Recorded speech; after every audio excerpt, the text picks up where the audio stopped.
I got caught up. My bad. No, you good. I mean, I was trying to finish up a few of my notes anyway, so um Right. but yeah, man. Finally talking about these albums and shit. Yo, yo, What's up this is an everybody on the epic chat? night. This might be our best show ever. Yeah, I have high hopes. I don't want Yes. to. I don't want to be cocky, but we've had a lot of great shows. This might be one of our like top three ever. Oh yeah. I wanna show you some shit too. Right? So, who else is up in here? Oh shit, David Banner. I know Yeah. that's a Oh yeah. And then just one more sneak peek for the Christmas special. Ronnie. Oh yes. Are you doing that by yourself or are you doing that with us? I thought, yeah, I mean, you and me are gonna do it if you want to, because I know Ashley said she was gonna watch us and stuff. I gotta hear that album again. It's been years since I heard that one. But it was so crazy because as soon as I was about to leave, I saw this album. Mm, 'Cause originally, I was gonna get the Gap Band 3 album and the Gridlock soundtrack. When I mm, saw, I was like, you know, if those albums have been there since I came to Carolina Soul, so right, they're still gonna be there. So I was like, fuck this. right. How much was it for both albums? Well, the Gap Band was like $3. The Gridlock was like $5. This is like $3, right? So Nice. That's a steal for an out of print album on vinyl. yeah, That shit wouldn't be no $3 on eBay. exactly. You know. And also got this shit right here. Yes, I used to have that one. I had that issue. And Oh Tyson, yeah. was he? Did he just get out of prison, or he was still in prison for that one? He just got out of prison. Yo, Yeah. I heard some good things about this source issue. Yeah, Yes. And he's the back in.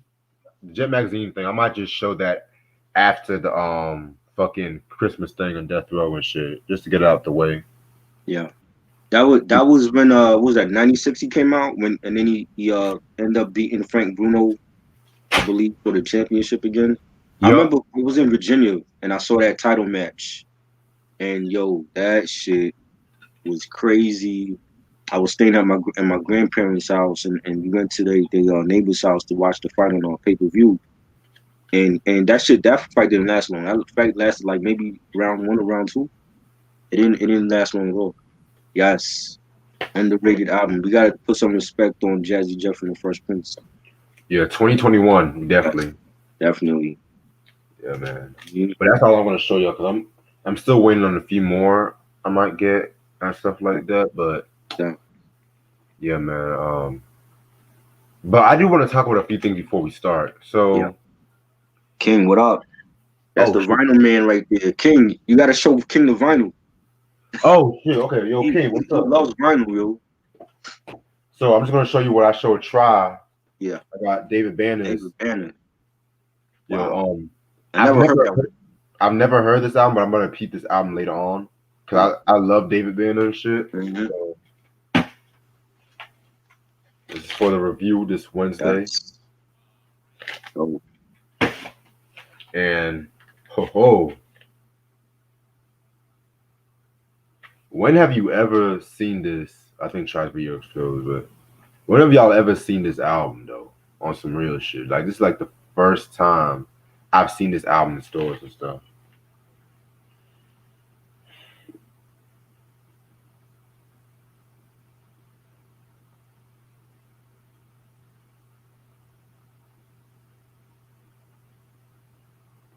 But yeah, I was just saying, when have you ever seen this album in stores? Like literally. never. I've never seen that. And I had all of their albums on cassette back in the day, but I have none of their stuff on CD. All of their stuff was out of print. Yeah, I was just telling my homeboy Jermaine about it. Shout out to Jermaine. I Right. told him the only DJ Jazzy Jeff and Fresh Prince albums I've seen in stores was the Greatest Hits album where Will is That's available. Yeah. wearing his Saw blue that. tee, Hmm. and the He's the DJ, I'm the Rapper joint, which of course I got I've my. never seen that. The greatest hits I actually saw at stores before. I never bought it though, but I believe they have two different greatest hits albums. But there's Yeah, one with the Fresh Prince theme song. yeah. Yeah, I saw That's that the one. one I want though. Yeah, I saw that one. Yeah, because that theme song, they have like the extended version of the theme song and shit with the extra verses. That's the version I pretty much like. Right. Um, the home base album. I mean, I do have and in this corner, but I think I gave it away. I have to relook for that one. Excuse me. I love both of those. Both of those albums are my favorites. Home Base and In This Corner. Home base was cool, but to me, it was their weakest album. You But thought so? I thought that was one of their strongest albums. I mean, not as weak as it is bad, but to me, it was just like a bit too many house songs and stuff like Oh that. yeah, Where the Code Red album, yeah. Code Red underrated, was dope. underrated. That was dope. Definitely. Boom, boom, boom, shake through, twinkle, twinkle, little And twinkle, that twinkle, people shitted on that star. track when it came out. You said what? People shitted on that track when it came out. That Boom Shake the Room joint. Shit. I mean, low key, the title. I don't like the title though, but Right. the song was hot. The street mix to that one. Oh man. But my biggest gripe when it came to he's the DJ, I'm the rapper. I wish they would have put the video version of Brand New Funk on the album. Mm-hmm. Like we got, yo, Yeah. let me talk to you. Let me have a word with Yeah. you. Let me have. Like Will was just going, woo! Like motherfuckers Real. say Will Smith can't rap. I just point to that song, Brand New Funk. Will Smith can rap, though. Can rap. For real. Don't let the getting jiggy with it. Don't let that fool. Mm-hmm. Like listen to Mm-hmm. fucking. You hit my Right. blinker bitch. That one from and in this corner. Oh come on. Yeah. That's a great storytelling track too. Yes. I think I can Great beat Mike storytelling Tyson. track. Yes. Speaking of Mike Tyson, I do Mhm. have to watch his Vlad interview and shit because I heard that was some good shit. What do you say now? He was talking about how he didn't get no royalties from his video game in 1990. Now he's talking about Really? Tupac. Yeah. He talked about chasing down Don King. Well, we know Don King robbed him. We've been saying that forever. Man, fuck That's Don nothing. King.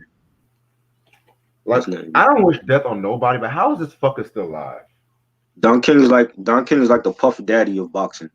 He Yes. was robbing his people too. So I saw his movie Made in America about months ago. That shit was fire. Bing Rhymes did his thing on that movie. yeah. But two more things I want to talk about. So apparently Lil Wayne sold Young Money catalog and stuff like that, like Drake and Nicki Minaj's masters. Right. Yeah, a lot of people are kind of upset about that and stuff like that because this is why we have to own your masters, man. Own your fucking masters. Exactly. It's what Prince should have told him, own your masters. You saw what happened with Prince. He signed that big deal. He couldn't live up to the hype. exactly. He was rushing to get out of that deal. He was like, yo, he gave away like albums for nothing. Just putting out any old thing. I agree. That's why a lot of people feel like a lot of the Prince fans feel like his 90s stuff is trash compared to his 80s stuff. To me, with this 90s stuff, it's like a lot of good, a lot of bad. Right. Like not the last. When I was that link you sent me, and I was reading the link, and you could just tell like when he did albums like the Come album, and he was doing Chaos and Disorder, he was trying to get out of the deal. He just putting any old thing out, and it was still hitting. It was still better than your average artist. Oh yeah. Album, because that just shit could be still the best. You know what I mean? Yeah. And yeah, Ronnie, I know about the Dionne Warwick, Tiana Taylor. I don't know how. I mean, Tiana can maybe pull it off, but she don't look nothing like Dionne Warwick. How they gonna pull that off? They can pull it off. Trust me. But I just like how Dionne Warwick is having this like comeback out of nowhere with Twitter and stuff like that. Like now everyone's on Dionne's dick now. I mean, that's great. That's great. This young generation needs to know who Dionne Warwick is. That's great. You know what I'm saying? I ever since she was the guest on the battle with Patti LaBelle and and Gladys Knight. That's great. They need to know. Right. Need to know because when she's no longer here, I don't. Then you're gonna start hearing all these dick riders. Oh, salute to Right. Dion. Let's talk about this artist now when she's alive and breathing. Biz Markie is currently in a coma and he had a stroke. Let's salute this artist before he's no longer here. Dr. Dre of Yo MTV Raps, man. No Yes. one. Yes. Where's the support for him? Mm-hmm. But Exactly. yeah. One more thing I want to talk about before we start. Let's talk about the elephant in the room. So, Eminem dropped a surprise album, which wasn't a surprise to a lot of people because Is it good? Because if it's not, I'm not listening to it. I didn't hear it yet. But I heard the apparent diss track to Takashi and Machine Gun and Why, Snoop. why did he do this song to Snoop? I thought him and Snoop were boys. I mean, Snoop likes Eminem, but Snoop made a top 10 rappers list, Mm. and I think somebody asked him why isn't Eminem in your top 10, and he did his rant and stuff like that, and Eminem kind of felt some type of way. So again, Eminem is on a rant because he didn't. What's wrong with these artists with not making the top 10? So if I make a top 10 and you're not on it, then they're gonna get mad at me. Why? What difference does it make if you're on the list or not? Like as long as he feel like he's one of the best, that's all that should matter. You know what I'm saying? Who who has a better discography, Eminem or Snoop? Because Ooh, to me, Snoop got some shit in his discography as well. It's not always about the quantity. It has to that's a be good about the question. quality. The quality. Eminem got some bad albums, but Snoop to me got more bad shit than him. We might have to do a we might have to do a versus. Eminem versus Snoop Dogg discography discussion. Yeah, like a top five albums from both of Top them. five, yeah. Top five Snoop Eminem Because album. that's actually I had to think about that for a minute. Who's the But better lyricist? To me, it's Eminem. oh, Eminem, yeah, You know what I'm saying? Eminem had the Better, more classics, but who had the better debut? I'm picking Doggy Style. Snoop, I love Slim Shady, even though that wasn't his debut. It was Infinite, but on Aftermath, it was Slim Shady LP. You know what I'm saying? mm-hmm. Why would you care if you're Eminem and you're like you've accomplished everything? Why would you care if Snoop left you on the list? So what? You know what I'm saying? Right. King says Eminem has a horrible discography. I think it's horrible after Marshall Mathers LP two. Encore was bad, but I think the albums after Marshall Mathers LP two was shit. You This know, nigga on I Facebook said, still like Recovery. I think Recovery was underrated. I love Relapse. You know what I'm saying? But all of those other albums, Kamikaze, Revival, I don't care for those. Even music to drive by, like it was some. He showed some signs of old Slim Shady, but I didn't care for the whole album. Those albums. He put those albums up against his earlier shit. His earlier shit is way better. right. I'm ready to start whenever you are, bro. So All right, what's up, you two? How's everyone doing this lovely Friday night? See boy Reg in the building. Got my homeboy Try with me. So we're going to talk about technically two albums today. Both released in we're 1999. talking about three. We gotta mention Lost Tapes. We Right, gotta Lost mention Lost Tapes. Tapes. So Okay, facts. talking about Um, three albums here, damn it, three. oh, you got the vinyl of Nostradamus? Yes, Oh shit! Nostradamus vinyl. Oh shit! I never seen the vinyl. Actually, yeah, I've seen the vinyl of Nostradamus. I'm tripping. Yes, I got this from the pop up shop last year when they were celebrating Illmatic. Yes, Right. Unfortunately, I don't have a copy of Lost Tapes yet, but yeah, I need to get that. we got to talk about these three albums. Yeah, I mean, it's gonna be epic. It's gonna be the triple review. I am Nostradamus, and of course the Lost Tapes. I am and Nostradamus both released in 1999, and the Lost Tapes released in 2002. Shit. If you guys are a Nas fan, y'all should know the story about this album. Probably one of the most bootlegged hip hop albums to date, but we're gonna get into that. We're gonna start with I Am. Singles album was known for is Nas Is Like and Hate Me Now. Producers include Nas and Steve Stout as executive producers, LES, DJ Premier, Trackmasters, Timbaland, Alvin West, Dame Grease, Nasheem Merrick, Carlos 6 July Brody. Guess MH it's was good. you said who? It's my boy MH. Oh, what's up? What's up? Um, and then what was I about to say? Oh, guest appearances. You had Puff Daddy, you had Scarface, you had Aaliyah and DMX. Um, okay. So after the release of It Was Written, I've talked about everything up to God's Son except for these albums. So, after the release of It Was Written, that was like his best selling album to date. Right. He wanted to he pretty much wanted to have the mainstream, but still balance it out with like the street stuff and stuff. You know what I'm saying?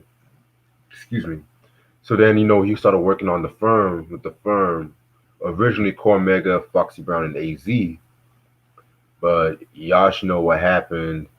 Cormega left the group because of a deal with Steve Stout or whatever, and he was replaced by Nature. Cormega and Nas had that was the beginning of the little situation, the little beef or whatever. And so the firm dropped the the album in Did we 1997 with talk about that? We talked about that album already, right? yeah we did Okay.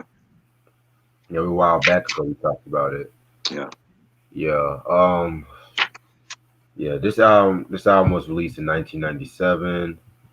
Y'all should know how I feel about this. I really don't care about this album. Sorry, not sorry. Um, Um, and this was on Aftermath Records too. And Dr. Dre and the Trackmasters do not go well.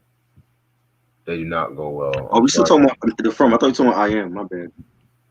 Oh no, you good, you good. Yeah, I was just giving a rundown about what Nas was doing, what led up to this shit. You know how we do. Right. But yeah, so pretty much in '98, that's when he wanted to work on what was originally the double album called I Am the Autobiography, which was supposed to have been like the middle ground between Illmatic and It Was Written. And also in 1998, he co-starred in the classic hood movie Belly with DMX, Method Man. Classic movie, man. I need to get my hands on the soundtrack and stuff. I Yes. need to get my hands on the soundtrack. So, so then this is where it gets interesting. So pretty much, the late '90s happened, and everybody was downloading music, and people were bootlegging like tracks and stuff like that. And so a couple of songs from the I Am the Autobiography was bootlegged and leaked on the internet, through MP3 and stuff like that, and mixtapes. And this was not like the first album. Like you had albums like Mobb Deep's Murder Music, you had Lil Kim's The Notorious K.I.M. Hell, even Illmatic, believe it or not, was bootlegged, and people because Illmatic was supposed to have been a longer album than what it was and Right. shit like that. Which I talked about a lot of this when I talked about the whole Nas versus Queensbridge beef Hmm. episode and stuff like that. So y'all check that shit out because that's some good I shit. had the bootleg tapes for both I am and Nostradamus. Oh Like word, a friend gave it to me. I didn't know what it was. He gave it to me. He was like, "Yo, listen to this." When I put it on, I heard the unreleased tracks that's on the lost tapes. Papa was a player, and Drunk man, by what? Myself, and Project Windows, the alternate version, Yeah, and what else? Fetus. I heard that. I think Fetus was the intro. I heard that first. Dr. Knock Boots. See, even some of the songs on here, We Will Survive. You know what I'm saying? So I heard that, and then like that's when the radio started playing a lot of those unreleased songs, and they played there's a track that Nas did with Nature and Noriega. I think it's called Triple Threat. They had played that. That was supposed to be on the album. I They heard about played that one. yeah, they played that. There's another song that Nas did with Lost Professor. Forgot the name of that joint. I think that was on the Street Fighter soundtrack, One on One. If I'm not Yeah, mistaken. Um, but they played different joints, and it just got bootlegged. And this is before I got a computer. This is before Napster and all that. And it was heavily bootlegged. And then we started hearing about I Am had dropped, and we didn't get the double album. and it was like people disappointed. Like, yo, like we had some of the songs on I Am, but we didn't get the full double album that people was expecting. And I think that would have been a classic double album if we had both of them. There's also a story with both of those. I'll tell the story when we do the Nostradamus review. Okay, yeah, bet. 'Cause I may have an idea what story you're talking about, but I'll let you tell it. Okay. But yeah, so with the I Am, Nas know he had to do damage control pretty much. So he got some of the best tracks from I Am that has not been leaked, and he put them on this album. But then, what to make up for the stuff that been bootlegs, he saved up for Nastradamus, which I'm going to get into that. But I want you to take a look at this album cover. Yes. Very dope album cover. I love it. Nas almost died because of this Right. shit. Because he got his face actually molded. Yep. And That's dope. the fucking material, Hmm. he fucking couldn't breathe. He almost suffocated and shit. Right. Right. Which, like no shade, but imagine if Nas, like God forbid, like imagine if Nas died right after. No, I'm not really trying to be fun. Just bear with me. Do you really think that this album would have been an instant classic if Nas would have died because of this album cover? Just think about that. Yeah, because it, without spoiling my thoughts on the album, I think he would have left us a great album. So I think it definitely would have been like bittersweet. You know what I'm saying? Cause Yeah, sort of like when Nipsey died, he left us a classic with Victory Lap. So right. Yeah, who's without? because the reason why I asked is because before I'm going to share my thought, I know this album at the time it was released, people weren't really fucking with it like that. Because now I Am it has like this more of a cult following, and I'm going to explain why. I'm going to explain why in later on throughout this review and stuff like Uh, that. But that's not because true though. yeah, I mean, because I was in school and I had my teacher had came to me and even asked me about the album. He was like, "Yo, did you get the I Am album?" I'm like, and I'm looking at him like, "Oh shit, what you know about Nas?" You know what I'm saying? He even bought the album. That's how much of an impact Nas already had in what was it, 98? This came out. You know what I 99. mean? 99. My bad, 99, and Yeah. he even knew about the album and he asked me like, "Yo, did you get that new Nas album?" And Nas is like was like the perfect single once that dropped and that was everywhere. Yes. And but there was controversy about this album. Oh yeah. And like I said, like we will talk about everything. And I'm just gonna be real with y'all right now. This is the first album where he started taking shots at Jay-Z. I'm just gonna be real with y'all, and I'm gonna explain the song and stuff like that. So this is the album cover right here. Very dope album cover, very original. I mean, track listing. Love it when they have the lyrics. I just love when they have lyrics in like the booklet and stuff like that. You know what I'm saying? So I wish these mumble rappers would have these lyrics in their books, but Yeah.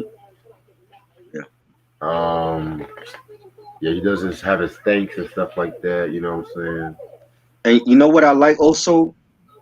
If anybody have the album on cassette, the cassette version is way better because you get to see like the full like mask Yeah, and everything. And then Nas end up making a medallion out of like the molding or whatever. right.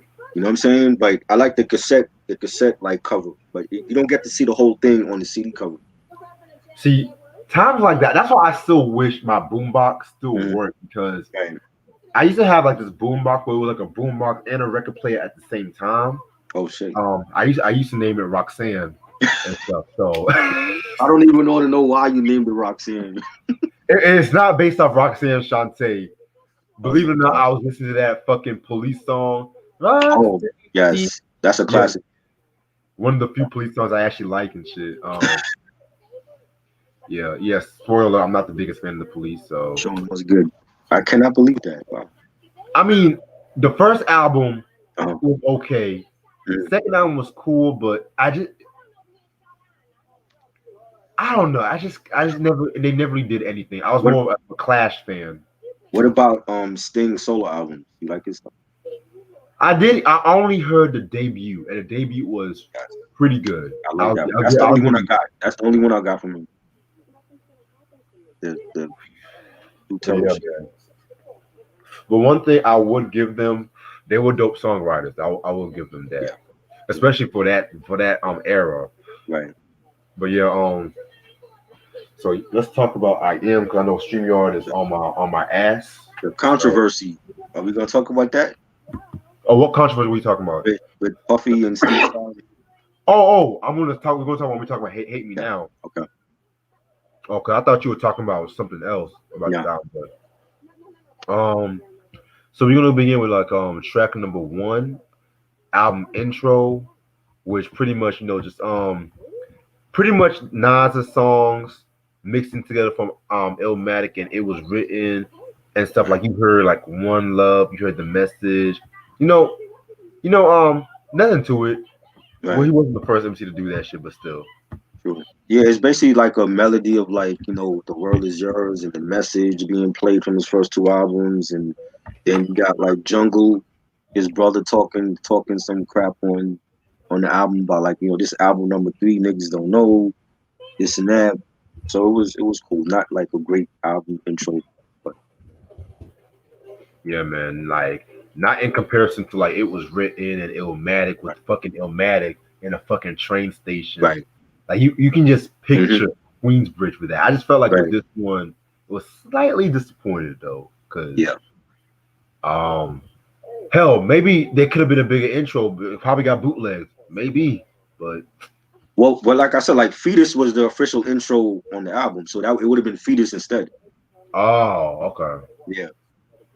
Now I'm gonna say something very controversial regarding this next song. New York State of Mind Part Two is better than the original. Oh Lord. There, I said it. I said it. I'm gonna be real. I love the original. I love the impact. I But I think I think somebody laced your blunt, Reg. but I'm gonna Hey, explain. I don't know. Let me explain. I've heard a lot of sequel rap songs over the years. A lot of good, a lot of bad. Mhm. But with New York State of Mind Part Two, Nas really played with us. He really took a risk because New York State of Mind is the anthem, it's the classic. I know a lot of people say that's Right, Nas and Primo's best, but the way Primo came out with New York City Mind 2, he just modernized it for 99, made the pianos more filtered, right, and added right, like the extra right. riff. Like it was just more darker. Like it was more street. It was more yeah. Thank you, Sam. Thank you, Mhm. Cruz. Thank I you. see. I see y'all. It's all good. That's great. Yeah. Like lyrically, he said some shit like, "Why not? It might have saved me ladder from the block. New York cops, hookers crawling off the stroll coffin, stitches in their head, stinking, and I dread thinking they be snitching. But who else could it be shook at these unmarked vans parked in the dark and narcs where your heart? Oh my god!" Then New York, New York. Like this is literally. I'm sorry. I am Nas' most underrated album. I'm already gonna say it. I'm already Okay. putting it out there. Fuck this. That's all I gotta say. We already off to a good Um, start. I like the sequel. The sequel is dope. It is a banger. It's Primo. This is Primo still in his prime. For me, I always will go with New York State of Mind Part One because once that beat drops, you already know what it is. Like there's casual rap fans that might not listen to a whole Nas album. When they hear that beat, they already know it's New York State of Mind. That's how much of an impact it had on this city. Like it's a sinister track. I don't think no Nas track will ever beat that. I love Part One, but Part Two is a very dope sequel as well, and it's hard to top your best.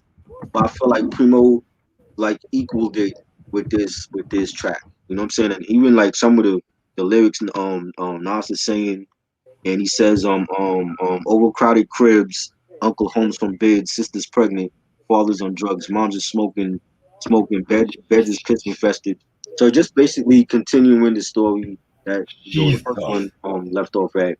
I thought it was great. Like the pianos was great, and the beat, and it's like real melodic, and I loved it. I think it's a very dope sequel. I still got New York State of Mind over part two. Okay, understandable, man. Which brings us into the infamous "Hate Me Now" featuring Puff Daddy.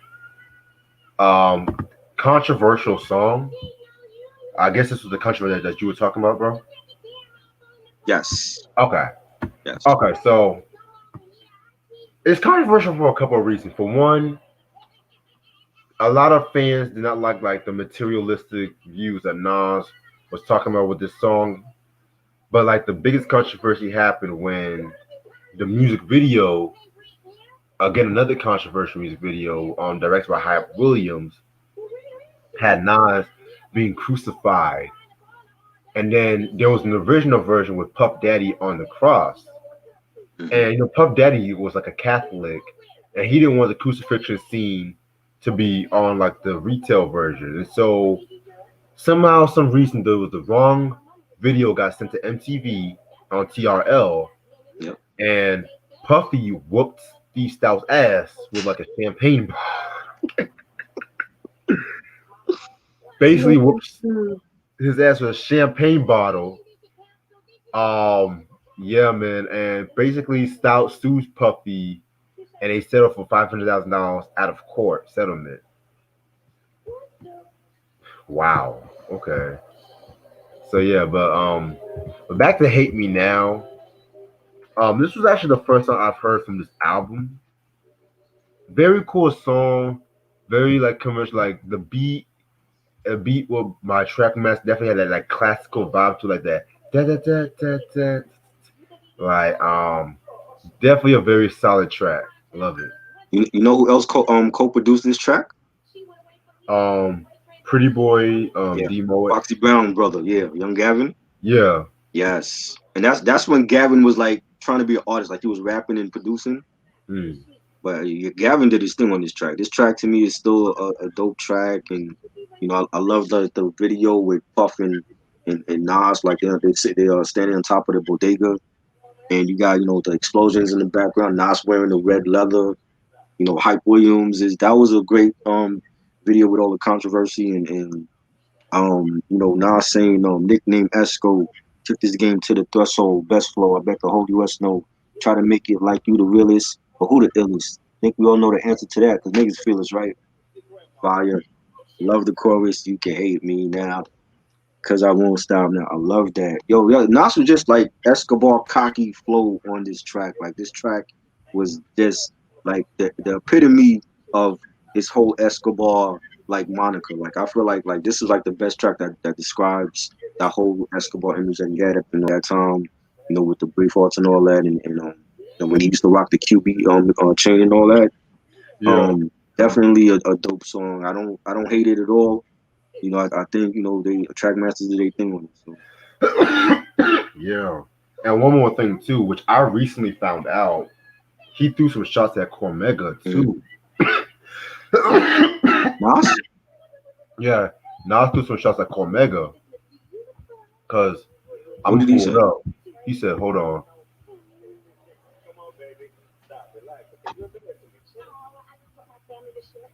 damn, it's on verse 2." He said, "Took my niggas out the hood, but you down on us, saying we left the hood, but you can't get it out of us. My bad, should I step out my shoes, give them to you? Here are my cars and my house, and you can live in that too." Cause like around that time, try. I mean, yeah, around that time, that was when the shit was heating up, and Nas and Nature did that radio interview and shit. Mm. Hmm. But yeah, Hate Me Now, dope track. Definitely. Track number 4, Small World. This was an okay track, to be real with you. With this track, what I got from this track was the fact that it's talking about how everyone knows each other in the dope game, in the drug game and stuff like that, and we may know each other, but we gotta watch each other's backs and stuff Right. too. So it's pretty much one of those tracks. Actually, I felt like it was pretty okay. Not a bad track, but not one of my go-tos on this album. I think it was a real dark track. You know, I like the piano melody on it. It had a nice beat. You got Nas talking about like this chick that he was dealing with, but she was like still a hoe. She was still sleeping around, and she gave like a eulogy at his man's wake. And he's saying, at my man's wake, she said the eulogy. After that, I usually bumped into her shopping for jewelry. A bodyguard screwing me. I gave her my math. It ain't nothing new to me. So it's like he told like a different story for like each verse, and I thought it was like a dope storytelling track by him. It's real underrated. I think it's a real underrated track on this album, but I still like it. Yeah, I definitely, I definitely see what you're saying about that. Which brings us into Favor for Favor, featuring Mr. Brad Jordan himself, Scarface. Man, Face and Nas, man, another dope duo. Pretty much, what I got from this track was just like, you got each other's back, guys at your back, we connected with one another. This was around the time when, of course, the East Coast and the South Coast were doing like a lot more music with one another. Um, I personally felt Scarface outshined Nas on this track, but even though Nas did his thing, I just felt, Scarface. That's like one of my all-time favorite MCs, man. Like that's the one MC that never drops dope, that never drops bad music, Right. in my opinion. Like, damn, man. Like this nigga, this nigga Face said, game over. He with my man come over to scoop me, blowing dookie in the black Range Rover. Now see, I tell these motherfuckers what we came for. Tell these niggas why we here. Man, just love that fucking line. I gotta get to talk about the Untouchable album and stuff, because I have a lot to say about that one.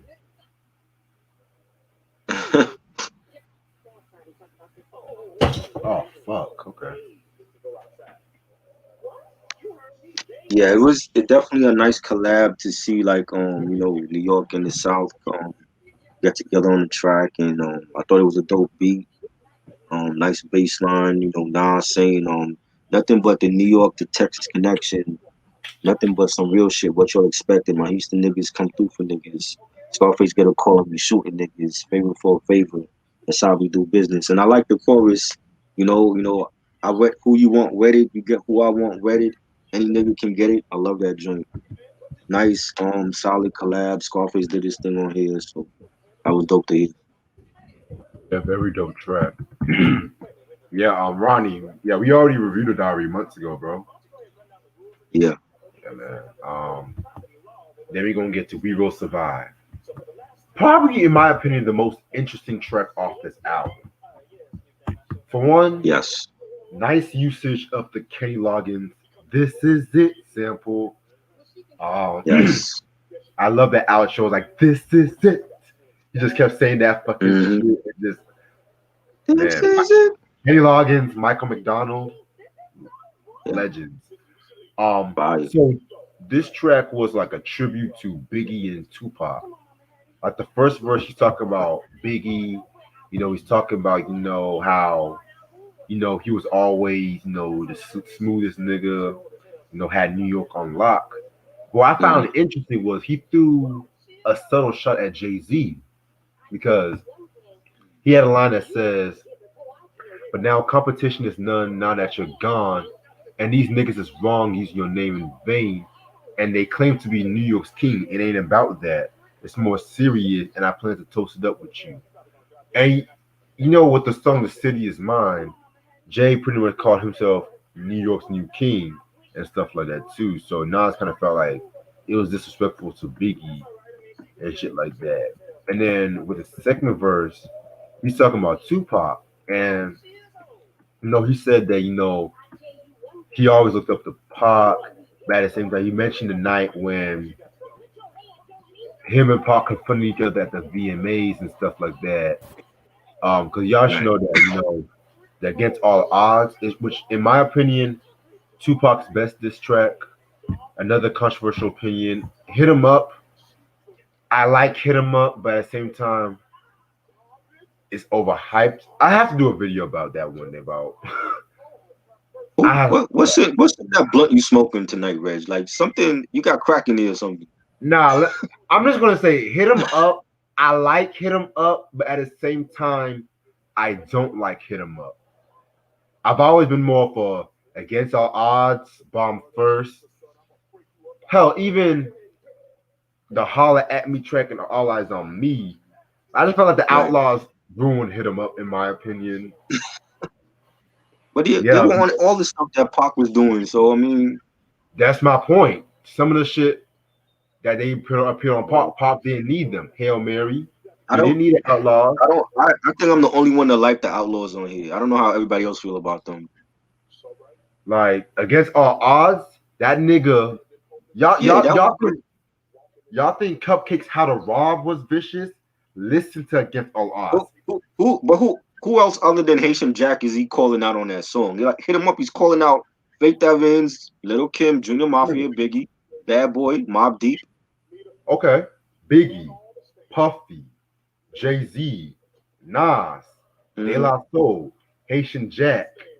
If I'm not mistaken, C. Dolores Tucker, um, Junior Mafia, Faith Yes. Evans, like Ashley, Ashley, what's good? First Lady.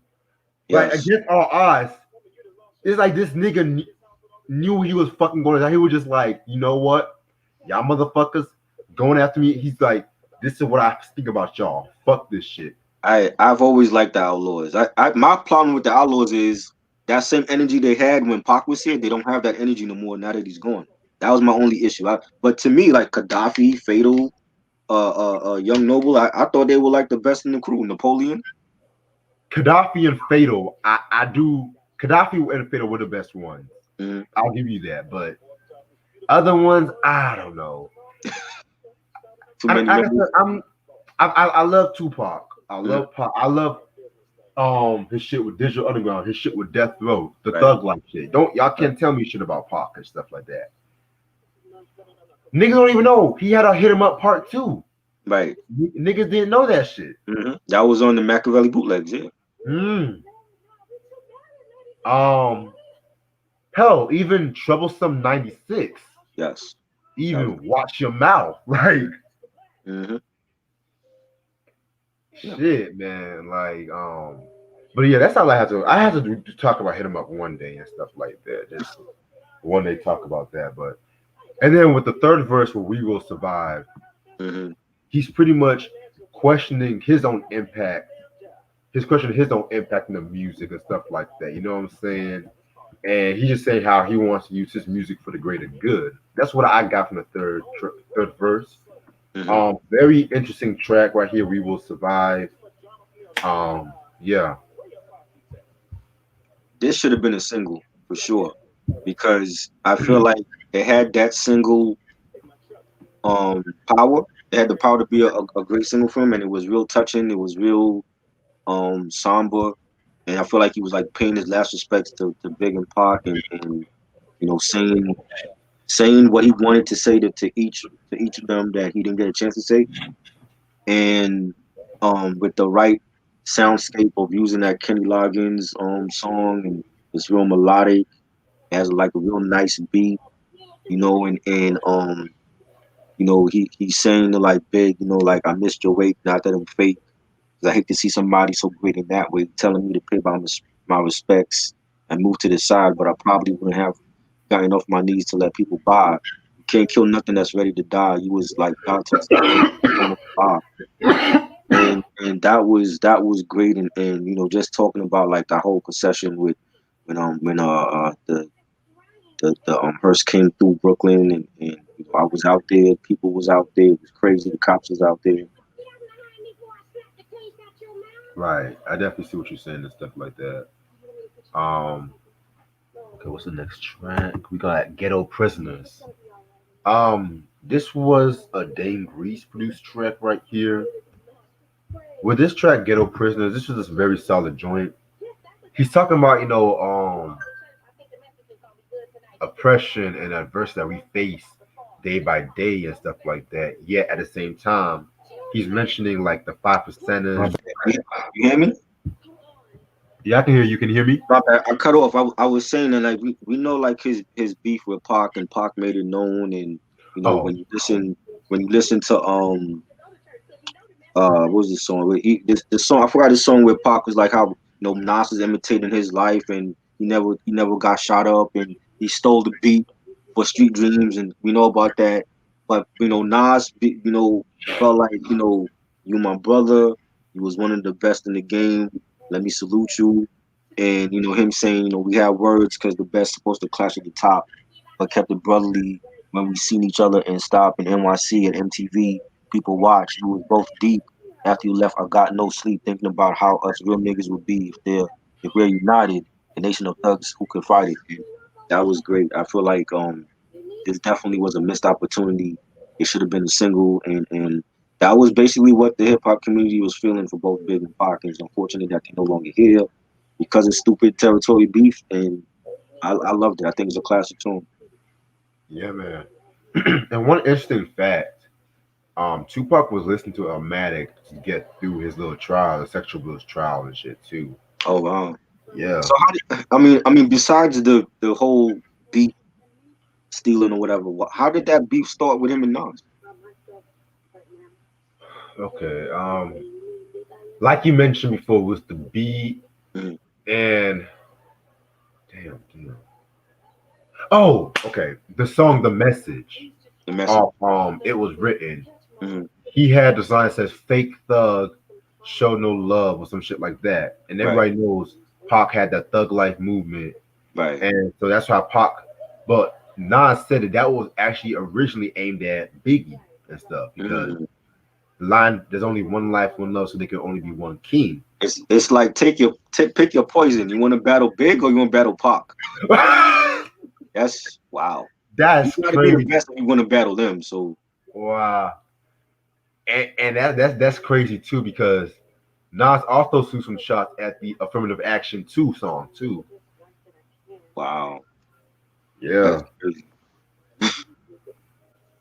This And is that song "We Will Survive" that was actually on the Plan Double album because that was on the tape. right. Yeah, that's directly from the double album. Yeah, man. But yeah, man. Man, low key, Biggie, he struck at him hard with kicking the door. I'm sorry. Yeah, that would have been a great battle. Nas and Biggie, shit, yikes.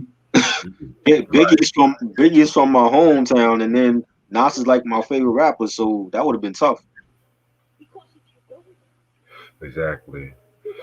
All right. So I was talking about ghetto prisoners. I was talking about how he was using this song to face the oppressors and just talking about referencing like history and the five percenters and whatnot.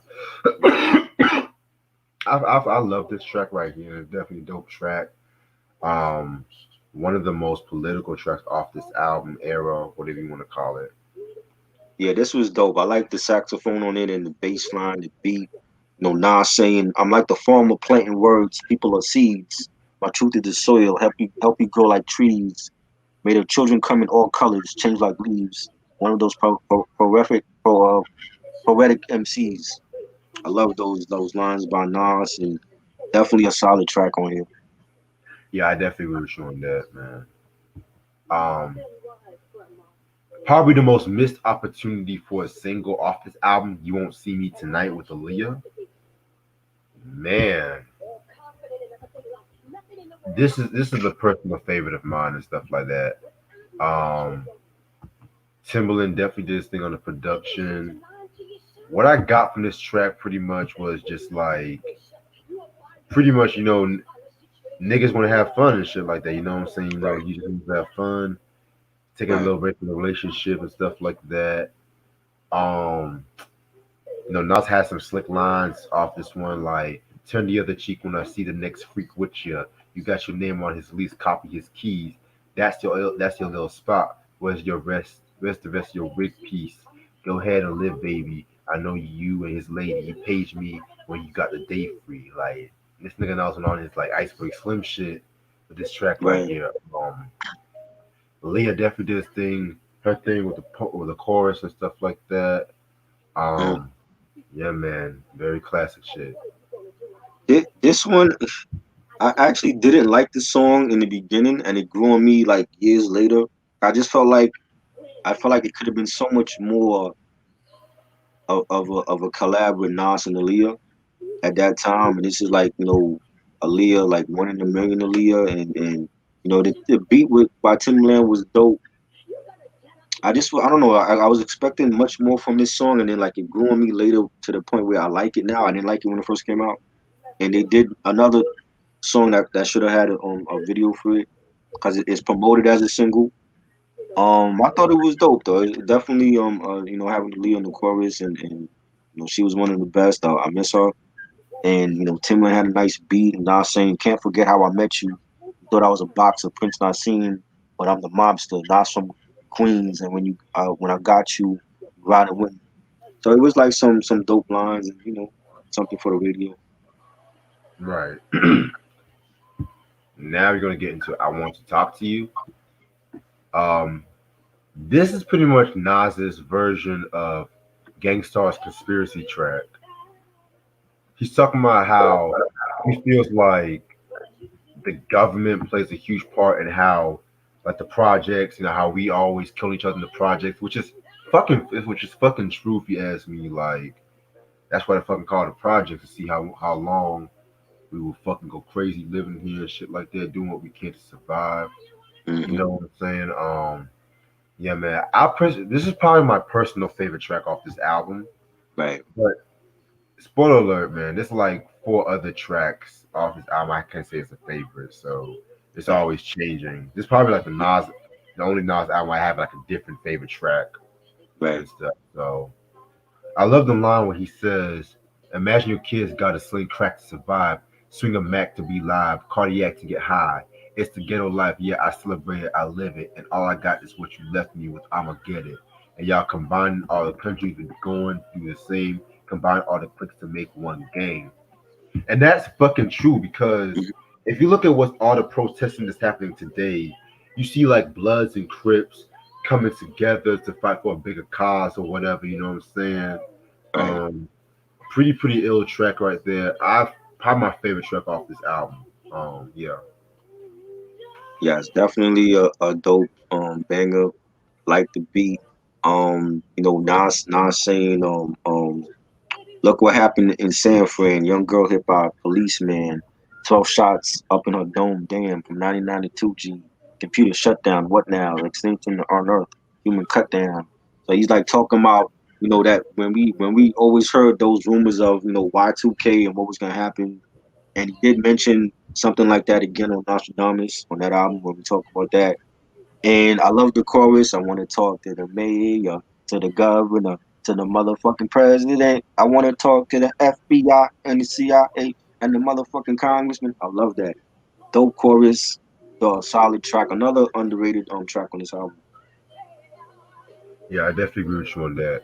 Hey, listen, I'm gonna let you go on because I'm about to make me some tea right quick in my throat's dry. All right, cool. Now we get to track 10, another track that was on the bootleg sessions or the Plan Double album, Dr. Knockboot. I know a lot of people don't like this song.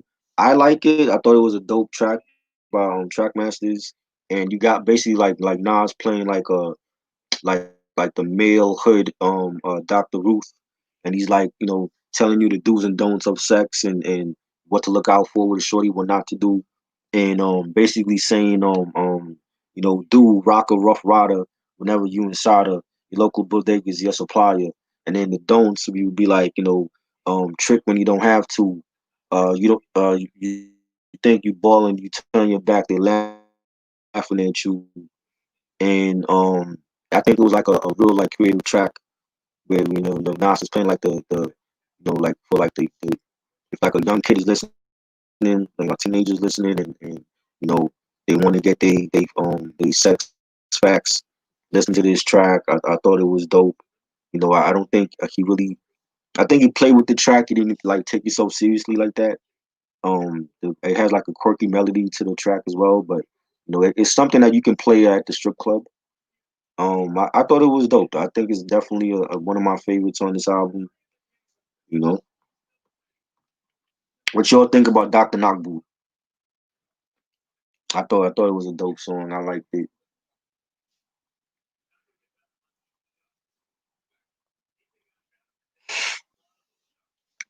Yeah, Nas was throwing shots at everybody, yo.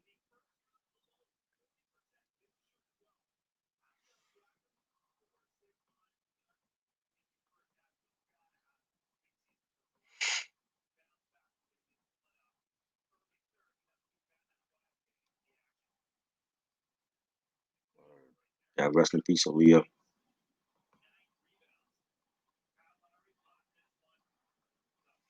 Like, I don't know. I know people in the past said they didn't care for it, but I definitely think it was a creative track. It's something that Nas, at that time we didn't really hear Nas do a track like this. And the way that he did it, it was like it was creative and it was still like banging at the same time. You know,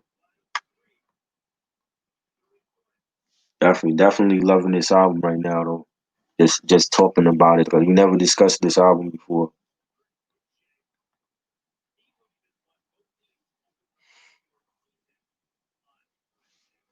Why do I like the Outlaws? I always felt like the Outlaws had great chemistry with Pac, and Pac did a great job of putting on his artists. You know what I'm saying? Like and this is before he was planning on doing the Machiavelli Records label.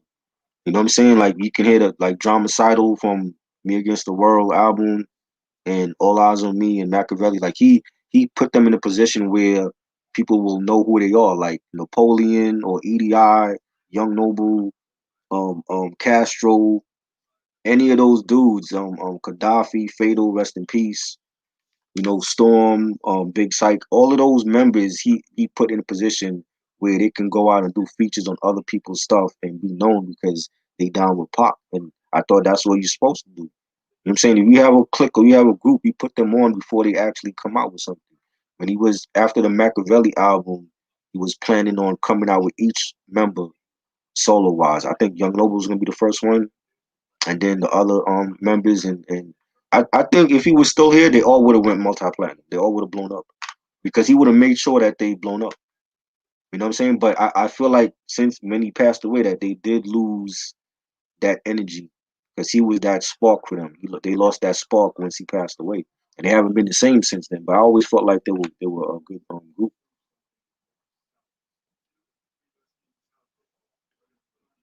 Life is what you make it. Yeah, that's a dope track. We're gonna talk about that next. That's track 11.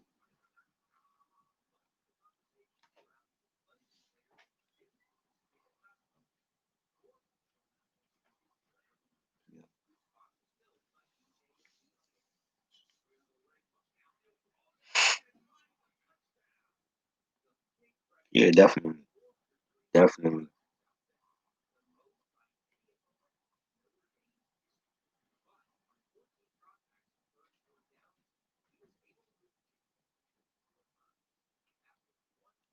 Yep. And he put Keisha Cole on and all that, so they would have been known.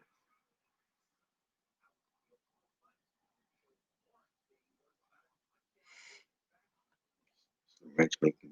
He said he went to make tea, making tea in the middle of a live stream.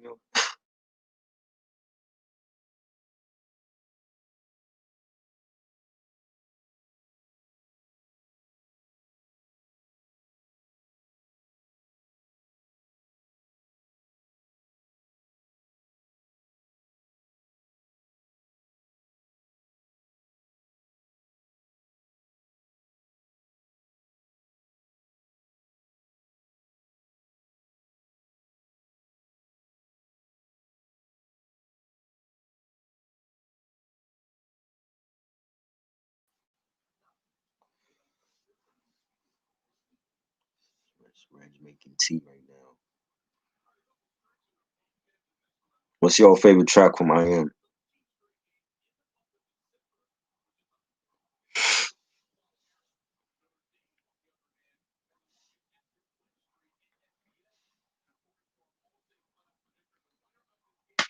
Belly review. That'll be next year sometime.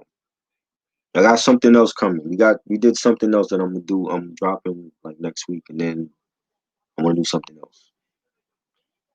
But I got Goodfellas on the list and Belly, so those two will end up doing. Okay, I'm back. Yeah, he put Keisha Cole on. Keisha Cole was discovered by Pac, but she was gonna be on the Machiavelli label. What y'all talking about? Keisha Cole being discovered by Pac. Oh, sure. Yeah, Um, what track we at? we had Dr. Knockboot, track 10. All right. Oh, we just at track 10? Oh, bet. Okay. The infamous Dr. Knockboo. Okay. Believe it or not, I actually like this track. I So don't do I. know. So do I. I actually don't know why a lot of niggas don't fuck with this track. I don't understand that. I I'm just really. gonna be real. If Jay Z did a track like this, y'all would Yeah. fuck with it. I'm Yeah. just gonna be real. Yep. But yeah, Nas was definitely on again another one of those songs when Nas was on his pimp shit. You know, Right. the beat by the track masters was definitely one of Hmm. my favorite beats I've heard from them from this time. Right. Yeah, very dope track. Definitely. I was saying I think it's a song that at that time we didn't Nas wasn't doing. It's a different song from him. And I don't think he took himself seriously when he did this song. Like it was like a real playful track. Yeah, Yeah. playful. Like sometimes if an MC wants to do a playful track, let the motherfucker do a playful track. They can always talk about Everything can't drugs be and about the ghetto and the guns. streets and you know what I mean? You wanna have fun. You gotta still be an artist and have fun while you're doing Right. Cause you want your fucking music to be timeless and shit, you know it. what Right, I'm right. saying? Another song I could see these days is my favorite. Life is What You Make It with DMX. Hmm. Man, this is like belly all over again, man. This shit is Right. just fire. Um, X at his fucking prime around this time. Um, I personally feel Nas Yeah. definitely had the best verses on this track, in my opinion. Les definitely did his thing with a beat. So yeah, very dope track.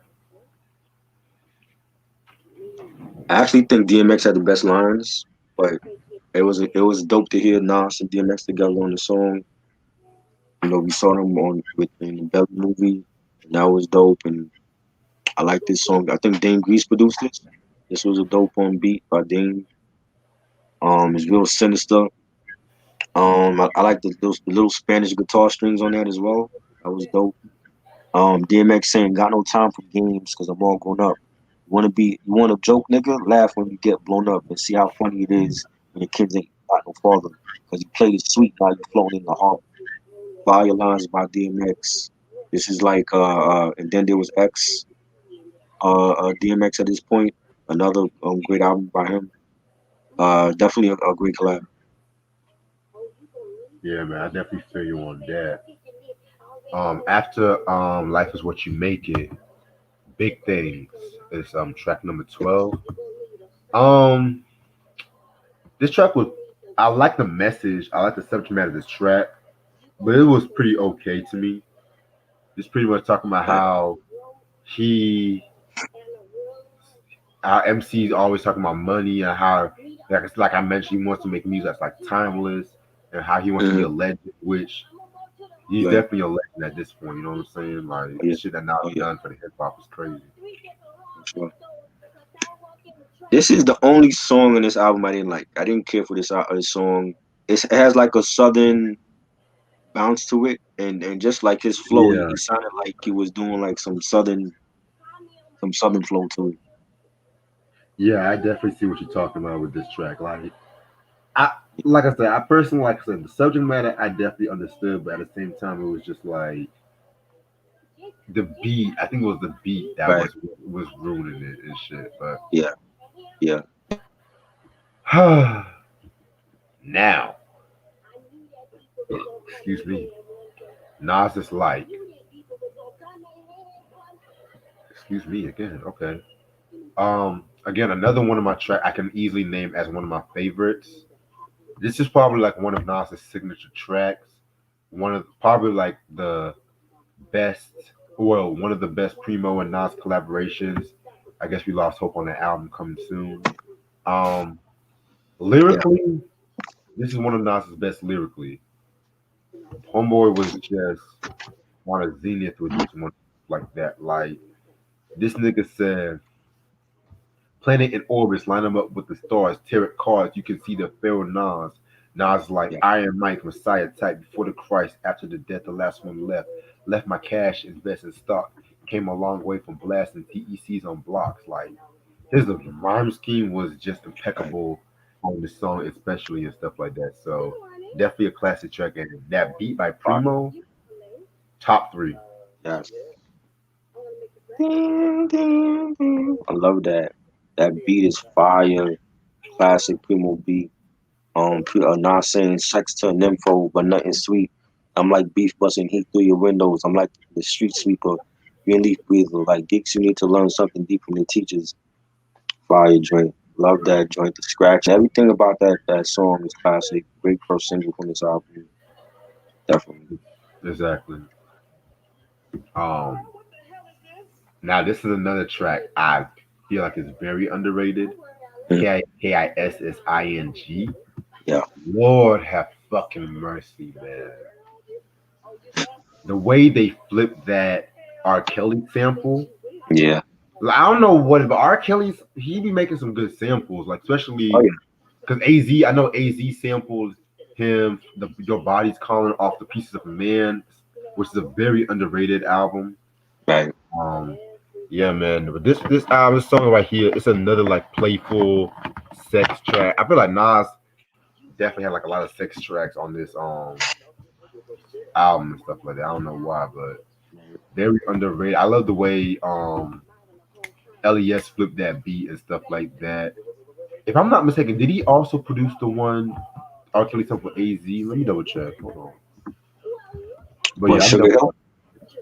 Hill? No, not Sugar Hill. It was on Pieces Oh, of a Man with I know your he did body some stuff. calling sample. He did some stuff for AZ first album.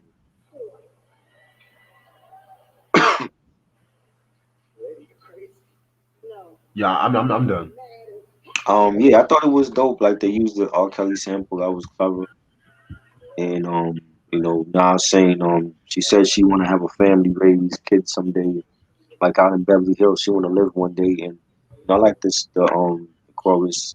Picture us married, you and me, KISSING. That was dope. Dope track. Yeah, very dope. Um, then we're gonna get into "Money Is My Bitch." Um, very dope track. Self-explanatory, and this is why, and this is what be getting Nas in trouble. Like in this song, he was talking about how he don't like when MCs always talk about money and materialistic things, but with this one, it was a track like "Money Is My Bitch" that might like lead people on to see what he's talking about. You know what I'm saying? Right. Like, but like I said, I like this song. I think when he's talking about money, money's supposed to like represent like a girl or whatever. I don't know. It's like one of those like non-song you can definitely look in two ways and stuff like that. You know what I'm saying? So Right. very dope Yeah, this track. this this also was on the bootleg tapes. It was on the Plain Double album. One of my favorites. It's like a tongue in cheek, like the way that he's like rapping. He's like, you don't know if he's talking about a woman or like the money, or like talking about money as a woman. Hmm. And it has like that. It has a nice beat, nice bass line. It has like a nice like a steel pan Caribbean type of instrument on the track. I like that. And he's saying and I ain't gonna lose like those other lames did. I keep a stash safe, kid. When I proposed and made her face big, and I like the chorus, my money, my baby is my money, ooh money, you my honey, money's my bitch. Love that shit. Great track. You should have had a video for this too. I always felt like I could have seen a video for this track. Right. Um, and I want to say the last track off this album is called "Undenying Love." Very heavy song right here. This song is pretty much it's a storytelling track about how this guy is like came back from Las Vegas on a business trip, Mhm. and he plans on proposing to his girl. He's in love. He's been missing his girl for weeks. Come to find out, like she's been cheating on him. Right, And this is when I want to. I was trying to save this for the Nostradamus, but he kind of had like a lot of songs where it could have been inferred about his baby mama Carmen at that time. You know what I'm saying? right, right. Because if y'all know the history about Carmen and Nas, then y'all know it was like a tumultuous relationship between the two. Mm. Y'all should know stuff about how she aborted Jay Z's baby and stuff like that. Um, damn man, that's like That's like some Suge and Dre shit right there, like with Michelet. right. It's like And motherfuckers want to talk about Michelet and shit like that, but this shit was scandalous. maybe that's why Nas is so cool with both Jay and maybe that's why Dre is so cool with both Jay and Nas because he could relate to that shit. He been in that situation. Yeah, it's weird, right? Like he's done shit with both Nas and Dre, and he went through the same baby mama shit with Michelet. Right. You know? You know what? This movie's kind of boring to me. But yeah, that's all I have to say. I feel like this track is very dope.